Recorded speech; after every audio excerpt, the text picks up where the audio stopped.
உலகெங்கும் இருக்கும் spiritual tax Tamil நேயர்கள் அனைவருக்கும் ஆஸ்ட்ரோ பூர்ணாவின் அன்பார்ந்த வணக்கங்கள். உங்களை எல்லாரையும் இந்த நலகாலம் நிகழ்ச்சியின் மூலமாக சந்திக்கிறதுல பெருமகிழ்ச்சி அடைகிறேன். இன்னைக்கு நம்ம பார்க்கக்கூடிய சிறப்பு பதிவு குரு பெயர்ச்சி பலன்கள். 2026 ஜூன் மாதம் 2ஆம் தேதி குரு பகவான் மிதுன ராசியிலிருந்து கடக ராசிக்கு உச்சநிலை அடைய போறாரு.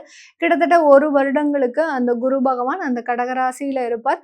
இன் பிட்வீன் ஸ்டேஜ்ல பாத்தீங்கன்னா உங்களுக்கு அந்த குரு பகவான் அதிசாரம் அடைகிறார். எந்த மாதத்துல குரு பகவான் அதிசாரம் அடைகிறாரு அப்படின்னு கேட்டீங்கன்னா, நவம்பர் மாதத்துல குரு பகவான் அதிசாரம்ன்றது பாத்தீங்கன்னா விரைவாக நகர்ந்து அடுத்த ராசிக்கு போறதுதான் அதிசாரம்.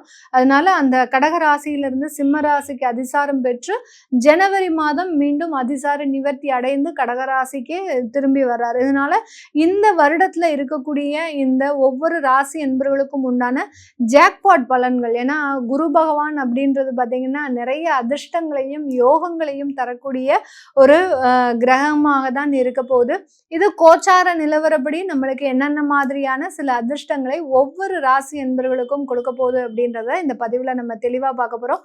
இந்த சேனலை முதன்முறையா பாக்குறீங்க அப்படின்னா சப்ஸ்கிரைப் பண்ணிக்கோங்க. பெல் பட்டன்ல ஆல் ஆப்ஷன் சூஸ் பண்ணிக்கோங்க.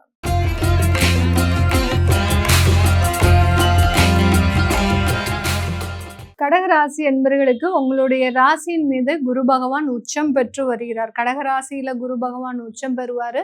அதே மாதிரி மகர ராசியில குரு பகவான் நீச்சம் அடைகிறார். இந்த உச்சம் பெற்ற குரு பகவான் ஜென்ம குருவாக பிரதிபலிக்க போறார்.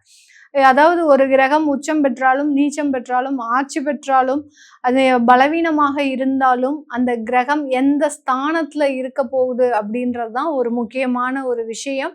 இது உங்களுக்கு ஜென்ம குருவாக உச்சம் பெற போறார். இந்த ஜென்ம குரு அப்படின்றது பாத்தீங்கன்னா இந்த கடகராசி என்பவர்களுக்கு வேலை ரீதியான பல இடமாற்றங்களை கொடுக்கறதுக்கு உண்டான ஒரு நேரம். அதே சமயத்துல உங்களுக்கு வாழ்க்கை ரீதியான அதிகப்படியான ஒரு கவனமாக செயல்படக்கூடிய ஒரு நேரமாக இருக்க போகுது. இப்போ நீங்க உங்களுடைய வாழ்க்கைக்கு தேவையான சில ஆடம்பர வசதிகளை ஏற்படுத்துறீங்க அப்படின்னா அடுத்தபட்சமே அடுத்த க்ஷணமே பார்த்தீங்கன்னா வேலையில ஏதாவது ஒரு பாதிப்பு வரும். அந்த மாதிரியாக ஒவ்வொரு இடத்துலையும் இந்த கடகராசி என்பர்கள் மிகவும் கவனமாக செயல்படக்கூடிய ஒரு நேரமாக தான் இந்த உச்சம் பெற்ற குரு உங்களுக்கு இன்சிஸ்ட் பண்ணிக்கிட்டே இருப்பாரு. எந்த இடத்துலையும் நீங்க ரொம்ப கவனமா செயல்படணும். ஒரு தேவையில்லாத செலவுகளை குறைச்சிக்கணும். இந்த தேவையில்லாத செலவுகளை குறைக்கும் போது உங்களுடைய வாழ்க்கை மிகவும் அபரிமிதமான ஒரு உச்சத்தை அடைவதற்குண்டான ஒரு நேரமாக இருக்கும். எந்தெந்த இடத்துலலாம் நீங்க உச்சத்தை அடைய போறீங்க அப்படின்னா, உங்களுக்கு ஒரு குழந்தை பிறந்ததுக்கு அப்புறம் இந்த காலகட்டம் இந்த கடகராசி என்பர்கள் அதிகப்படியான வாழ்க்கை மாற்றத்தை அடைய போறீங்க. இது வரைக்கும் ஒரு குழந்தை இல்லாம இருக்கு, இப்போ குழந்தை பாக்கியம் வரப்போகுது அப்படின்னா அந்த குழந்தை பாக்கியத்தினால உங்களுடைய வாழ்க்கை சீராக போகுது. அந்த குழந்தையினால அந்த குழந்தையினுடைய வருகையினால உங்களுக்கு மிகப்பெரிய ஒரு பொருளாதார வளர்ச்சி அப்படின்றது ஏற்பட போகுது. இப்படி அந்த பூர்வ புண்ணிய ஸ்தானம் இந்த கடகராசி என்பவர்களுக்கு அதிகமாக செயல்படும் போது இந்த காலகட்டம் மிகப்பெரிய ஒரு நெருக்கடிகளில் இருந்து வெளியில வருவதற்குண்டான ஒரு நேரம். அதே சமயம் இந்த ஜென்ம குரு அந்த நெருக்கடிகளில் இருந்து வெளியில வர வச்சாலும் சில இடத்துல தேவையில்லாத அவமானங்களையும் கொடுக்கக்கூடிய ஒரு நேரமாக தான் இருக்கும். ஏன்னா 7ஆம் இடத்தையும் ஜென்மகுரு பார்க்கிறாரு. அடுத்து பாத்தீங்கன்னா உங்களுடைய 9ஆம் இடத்தையும் ஜென்மகுரு இந்த கடகராசி என்பவர்களுக்கு பார்க்கிறார். அதனால இந்த இடத்துல நீங்க கணவன் மனைவி சம்பந்தப்பட்ட விஷயத்துல ரொம்ப கேர்ஃபுல்லா இருக்கணும். ஒரு ஈகோ ப்ராப்ளம் வந்துருச்சு அப்படின்னா தேவையில்லாத வார்த்தைகள் தேவையில்லாத இடத்துல தேவையில்லாத பிரச்சனைகளை கொடுக்கறதுக்கு உண்டான ஒரு நேரமாக இருக்கும். இது நாள் வரைக்கும் ஒரு 4 செவத்துக்குள்ள நடந்துட்டு இருக்கக்கூடிய சில விஷயங்கள் உங்களுக்கு உண்டான ஒரு கருத்து வேறுபாடுகள் இப்போ பல பேருக்கு முன்னாடி நடக்கிறதுக்கு உண்டான ஒரு அமைப்புலாம் இருக்கும். அதனால உங்களுடைய விஷயங்களை ரொம்ப பிரைவேசியா வச்சுக்கோங்க. யார்கிட்டையும் போய் நீங்க அதை போய் அவங்க எனக்கு ஆறுதலா சில வார்த்தைகள் சொல்லுவாங்க அப்படின்னு நினைச்சு போய் நீங்க சொல்லும் போது அந்த இடத்துல ஏதாவது தேவையில்லாத பாதிப்புகள் அப்படின்றது வரக்கூடிய ஒரு நேரமாக இருக்கும். உங்களுக்கு ஒரு அதிர்ஷ்டங்கள் வருது அப்படின்னாலே அந்த இடத்துல ரொம்ப சுதாரிப்பா இருக்கணும் இந்த கடகராசி என்பர்கள். இதுதான் ஜென்ம குருவாக இந்த ராசி என்பர்களுக்கு ஒரு சின்ன ஒரு வளர்ச்சியோட சேர்ந்து சில பாதிப்புகளையும் கொடுக்கறதுக்கு உண்டான ஒரு நேரமாக இருக்கும்.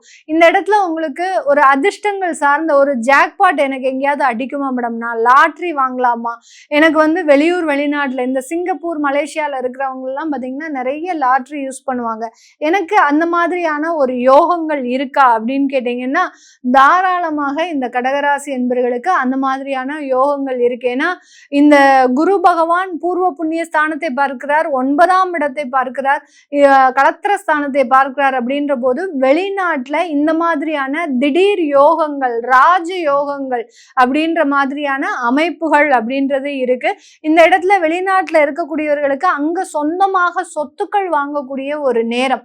சொத்துக்கள் வாங்கும்போது ரொம்ப டாக்குமெண்டேஷன்லாம் கிளியரா வாங்குங்க. ஏன்னா ஏதாவது ஒரு தேவையில்லாத சொத்துக்களையும் வாங்கக்கூடிய ஒரு அமைப்பாக இருக்கு வெளிநாட்டுல. அதனால அந்த அந்த இடத்துலதான் அந்த ஜென்ம குரு அப்படின்றது கவனமாக செயல்படணும். ஒவ்வொரு இடத்துலையும் கவனமாக இந்த கடகராசி என்பர்கள் செயல்பட்டீங்க அப்படின்னா ஒரு மிகப்பெரிய ஒரு வாழ்க்கை மாற்றத்தை அடைவதற்குண்டான ஒரு நேரமாக தான் இருக்க போகுது. குரு பயிற்சி எப்படின்னாலே எல்லாருமே ரொம்ப அதிகமா ஆவலோட இருப்பாங்க. ஏன்னா ஒருத்தருடைய வாழ்க்கையை, திருமண வாழ்க்கையை தீர்மானிக்கக்கூடிய கிரகம் இந்த குரு பகவான். அடுத்து குழந்தை பாக்கியத்தை தீர்மானிக்கக்கூடிய ஒரு கிரகம் இந்த குரு பகவான். அடுத்து பாத்தீங்கன்னா வருமானத்துல முக்கியமான பங்கை வகிக்கக்கூடிய ஒரு கிரகமும் இந்த குரு பகவான் தான். இப்படி 3 விதமான ஒரு அமைப்புகளை பெற்ற இந்த குருவினுடைய பெயர்ச்சி எல்லாருடைய வாழ்க்கையும் ரொம்ப எதிர்பார்ப்போட இருக்கும். அதாவது திருமணம் ஆகாதவர்களுக்கு திருமணம் நடக்குதா, அடுத்து பாத்தீங்கன்னா குழந்தை பாக்கியமே இல்லாதவர்களுக்கு குழந்தை பாக்கியம் இருக்கா, அடுத்து தொழில் செய்யறவங்க இந்த குரு பெயர்ச்சியை ரொம்ப எதிர்பார்ப்போட இருப்பாங்க. ஏன்னா அவர்களினுடைய முக்கியமான வருமானமே பாத்தீங்கன்னா இந்த குருவினுடைய பெயர்ச்சியை பொறுத்து தான் இருக்கும். ஏன்னா ஒவ்வொரு வருடத்திலையும் ஒரு பட்ஜெட் போடுறோம் அப்படின்னாலே அது குரு பெயர்ச்சியினுடைய அமைப்பை பொறுத்து தான் இவர்களினுடைய வருமானம் மாறுபடும். ஒரு மாத வருமானங்களுக்கு பாத்தீங்கன்னா நம்ம சுக்கிரனை எப்படி எடுக்கிறோமோ அதே மாதிரி வருட வருமானங்களுக்கு இந்த குரு பெயர்ச்சியினுடைய கால சூழ்நிலைகள் ஒவ்வொரு ராசி என்பவர்களுக்கும் ஒரு முக்கியமான ஒரு அமைப்பை கொடுக்கும். இந்த மாதிரியான ஒரு முக்கியமான ஒரு கிரகம் தான், சுப கிரகம் தான் இந்த குரு பகவான்.